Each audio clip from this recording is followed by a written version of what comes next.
at least one picture of themselves that they like, right? We are going to put that picture into our Photos app.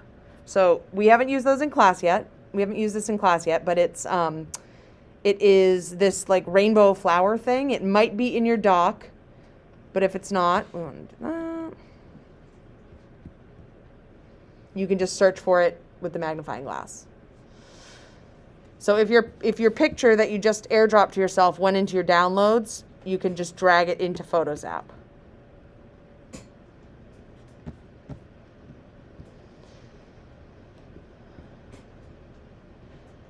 I'm going to use multiple pictures. You do not have to do this. So I'm going to choose, I'm going to start with one. I'll start with this one.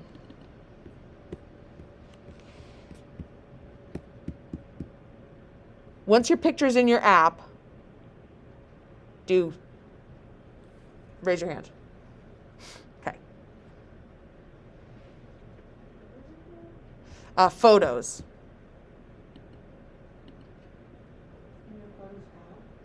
It's not, I think it's just called Photos. Okay.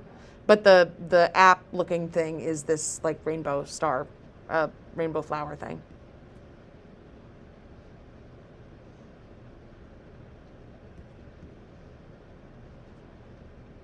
Cool.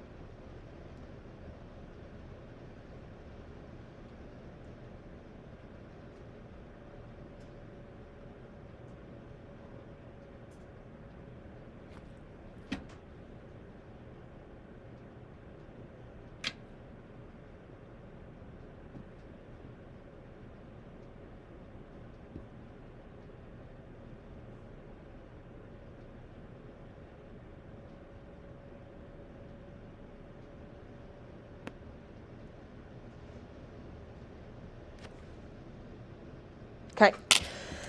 You're going to double click on your picture so that it's open in this, full size. And then you're going to click Edit in the top right corner. And what we want to do now is convert this to black and white. So to do that, we're going to click the little blue circle to the far right of black and white. Now it's in black and white. Hi. Hi. Yay. We're going to be able to do a bunch of other stuff in Illustrator with this, so we don't have to do too much to it. So I know I'm not going to want to use this whole image, but if you want to do any adjustments as far as like making it a little bit more high contrast so you can see the differences between the grays, I would pull up the light bar a little bit.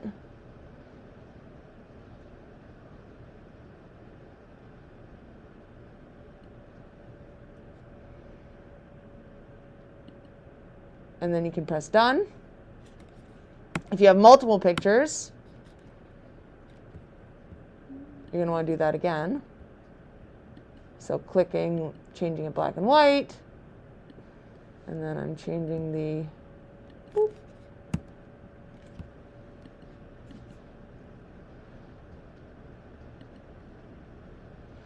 And if you aren't sure if you want to use multiple pictures, you can always do this process again. We're doing like the most simple version of photo editing right now.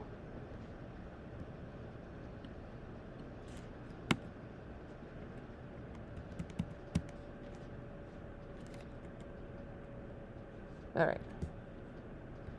And then you can press done.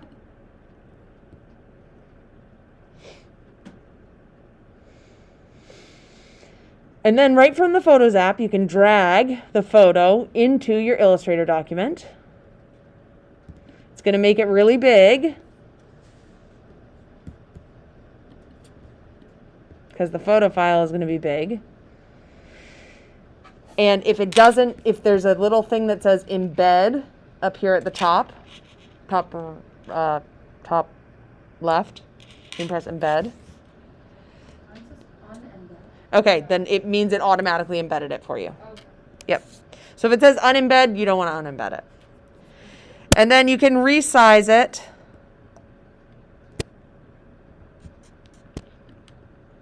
So it fits on, we probably only have one blank artboard right now, and that's fine. We're just going to get our pictures into this first. So if you only have one, you just have to drag it one time. I'm sorry, I have 4. So it's going to take me a second, but not that long. Bunk.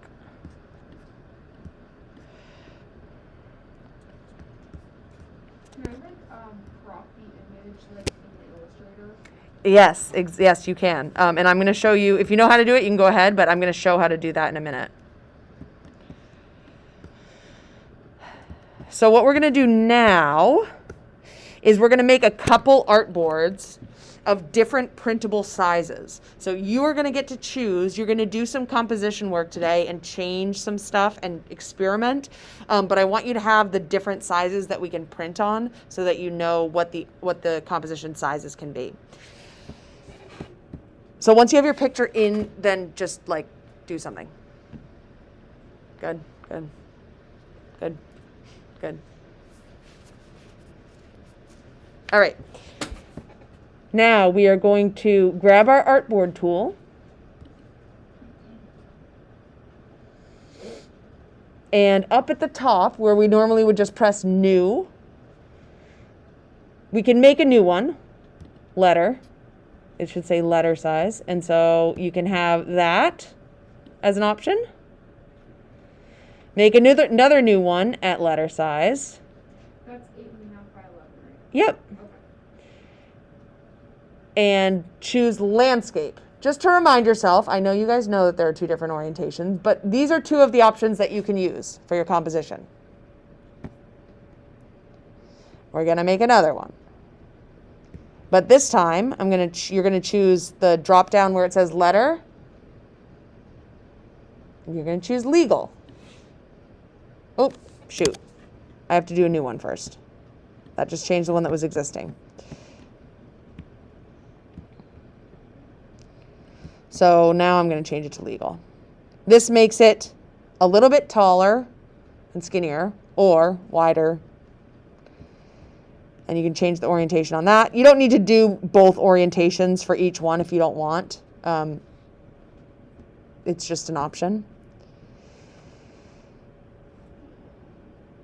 We're going to make another new one. And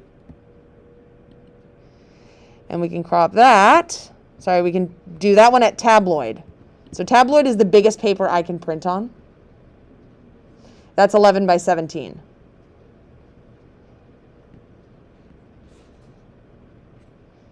You only have to choose one of these, and it totally doesn't matter to me. You are going to be your own artist and choose which one is appropriate for you, and you might not know what that is yet. But I wanted you to get set up with what they are. Now, go back to your pictures. If you want to crop a picture in Illustrator, you might have already done this, but if you select it, you can go to the top and say crop image. And then you can pull the cropping however you want. If you don't want to crop the original, Command Zing here, cancel. You can always duplicate. Remember, the cool thing about Illustrator, well, there's tons of cool things, but you can make as many artboards as you want. You can make as many copies of things as you want and just change a little bit about each one. So to duplicate, you can either Command C, Command V, or you can click and drag while holding Option, and then you'll have another copy.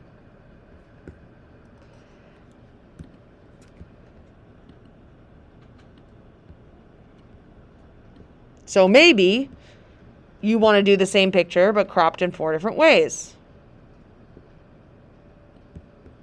I'm going to let you play around with this. I just want to show you a couple things that you can do. You do need 4 pictures, though, right? You need 4 pictures, but it could be 4 of the same.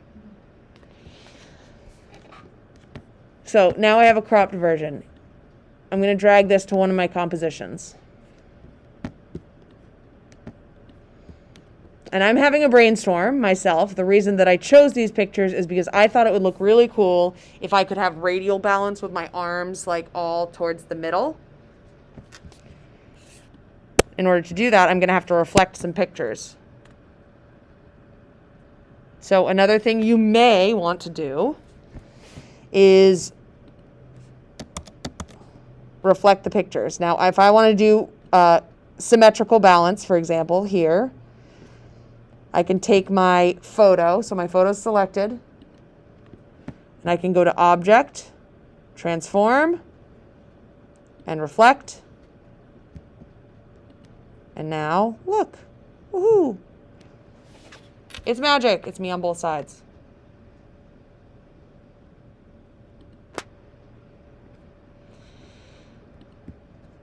You, of course, know already how to rotate things. So you can totally just rotate. But if you need it to be reflected, you would need to reflect it first. Sorry, how do you reflect? If you highlight the thing you want to reflect, so select it, and then go to Object, which is along the top menu. Of course, you can't see that. And then Transform and Reflect. Do they all have to be on the same thing?